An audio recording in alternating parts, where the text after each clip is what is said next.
Assalamualaikum warahmatullahi wabarakatuh. Kembali lagi ya di channel Lastris Corner. Jadi kali ini kita akan melanjutkan pembahasan soal-soal Olimpiade tingkat kabupaten tahun 2019. Jadi silakan adik-adik simak ya.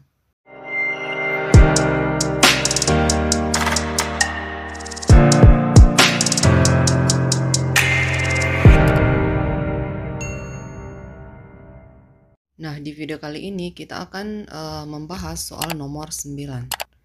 Nah, di soal nomor 9 ini mengenai replikasi DNA. Replikasi merupakan proses penting bagi makhluk hidup untuk perkembangbiakan, baik secara mitosis maupun secara meiosis. Nah, mekanismenya telah banyak dipelajari dan diketahui seperti yang tergambar pada ilustrasi berikut.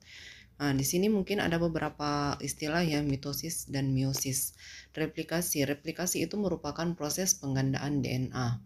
Nah, sedangkan di sini istilah mitosis dan meiosis. Mitosis itu pembelahan sel yang terjadi pada sel-sel tubuh, di mana kromosom yang dihasilkan itu sama dengan kromosom induk.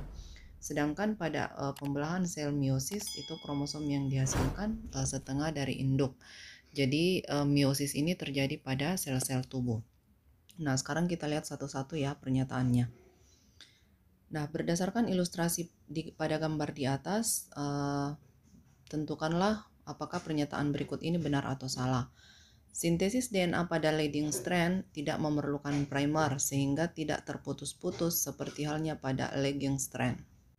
Nah, di sini ada istilah leading strand dan lagging strand. Nah, kita harus tahu dulu ya apa itu leading strand dan lagging strand. Leading strand itu rantai DNA. Jadi ingat ya, DNA itu mempunyai rantai ganda atau dua. Jadi ada leading strand yaitu rantai DNA dengan arah 35.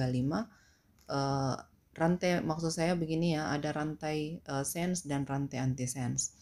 Nah, di sini pada proses replikasi DNA terjadi proses pencetakan DNA. Jadi proses sintesisnya itu ada dua arah, dari arah 35 dan arah 5 ke 3.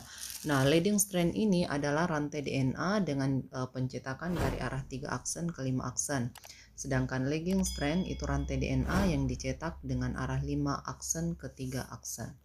Jadi itu perbedaannya antara leading strand dan lagging strand. Nah, apakah betul di sini bahwa sintesis DNA pada leading strand itu tidak memerlukan primer? Nah, sekarang kita lihat ya. Pembentukan rantai baru DNA itu selalu dimulai dengan terbentuknya RNA primer.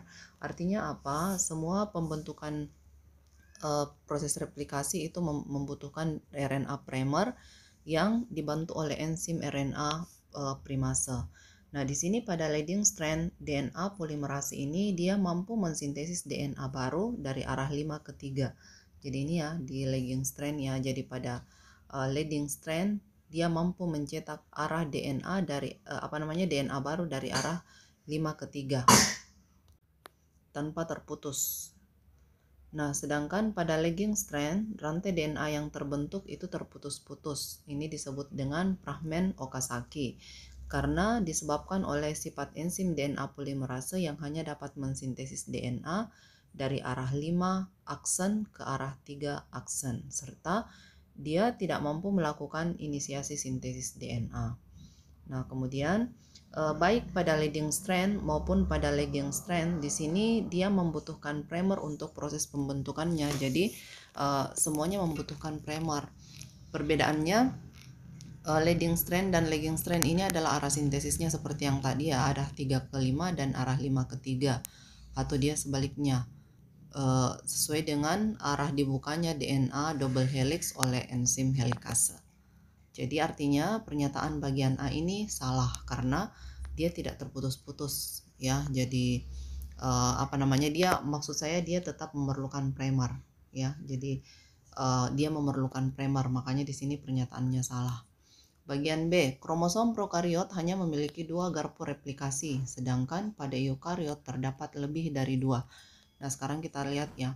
Prokariot itu contohnya seperti bakteri ya, sedangkan eukariot itu contohnya sel hewan, sel tumbuhan. Nah, prokariot ini hanya memiliki satu replication bubble yang terdiri dari 2 replication fork atau garpu replikasi. Jadi pada prokariot itu dia hanya mempunyai satu titik ori. Jadi titik ini adalah titik di mana dimulainya proses replikasi. Jadi hanya satu titik, satu replication bubble, tapi dia mempunyai dua garpu replikasi. Sedangkan ini bisa dilihat di sini ya, bisa adik-adik lihat di sini. Jadi ini adalah kromosom pada prokariot. Kenapa dia melingkar? Dia kromosom pada bakteri itu dia melingkar, ya, dia melingkar seperti ini. Nah, inilah yang dimaksud dengan replication bubble. Jadi dia hanya mempunyai satu gelembung, di mana dari gelembung inilah tempat dimulainya replikasi. Ya, jadi terjadi replikasi ke sana ya, ke arah sini dan ke arah sini. Ya, makanya disebut dua garpu replikasi. Ya, jadi garpu replikasi yang dimaksud itu yang ini ya. Jadi yang ini. Jadi garpu replikasi itu yang ini sama yang ini, ya, ke arah sana dan ke arah sini. Nah, itu untuk prokariot. Nah, sedangkan eukariot itu dia genomnya jauh lebih besar dibandingkan dengan prokariot, sehingga dia otomatis membutuhkan replication bubble yang banyak ya, agar dia bisa mempercepat proses penyalinan molekul DNA yang sangat panjang. Karena kalau dia cuma punya satu, otomatis selesainya lama sekali ya, karena mereka mempunyai genom yang jauh lebih besar. Nah, di sini contohnya ya, ini contohnya. Jadi di sini digambar diperlihatkan ada 3 bubble, yang ini, yang ini, yang ini. Jadi ini kan panjang sekali, ini bisa lebih dari itu ya. Jadi dia harus mempunyai lebih banyak agar proses replikasinya lebih cepat. Jadi artinya pernyataannya benar ya. Jadi prokariot mempunyai 2 garpu replikasi, sedangkan eukariot itu lebih dari 2. Nah, bagian C, bagian yang mengalami pemendekan setiap kali pada eukariot adalah ujung 3 aksen dari template. Nah, di sini pemendekan DNA pada eukariot itu terjadi karena degradasi primer RNA yang berada pada ujung 5 aksen DNA baru atau ujung 3 aksen dari DNA template. Jadi pemendekan DNA ini ada hubungannya dengan aktivitas telomerase. Ya, telomerase ini adalah enzim yang mengalami penekanan. Jadi dengan aktivitas telomerase ini juga menyebabkan terjadinya senesens ya, atau kalau di dalam sel-sel somatik organisme multiseluler itu lambat laun menyebabkan pemendekan kromosom pada setiap generasi sel. Jadi ketika pemendekan mencapai DNA yang membawa informasi genetik, maka sel-sel akan menjadi layu dan mati atau terjadi penuaan sel. Jadi di sini aktivitas dari telomerase ini itu menyebabkan terjadinya penuaan sel, dan pemendekan ini selalu terjadi pada ujung 3 aksen. Artinya ini pernyataannya benar. Nah, sekarang bagian D. Setelah primer RNA diganti dengan DNA oleh DNA polimerase 1, ligase ini adalah enzim ya, ligase ini adalah enzim, DNA polimerase juga enzim.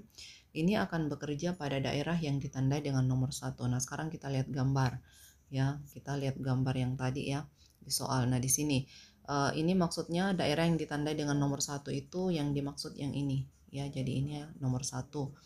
Nah, setelah primer RNA diganti oleh DNA polimerase 1, ligase akan bekerja pada daerah yang ditandai nomor 1.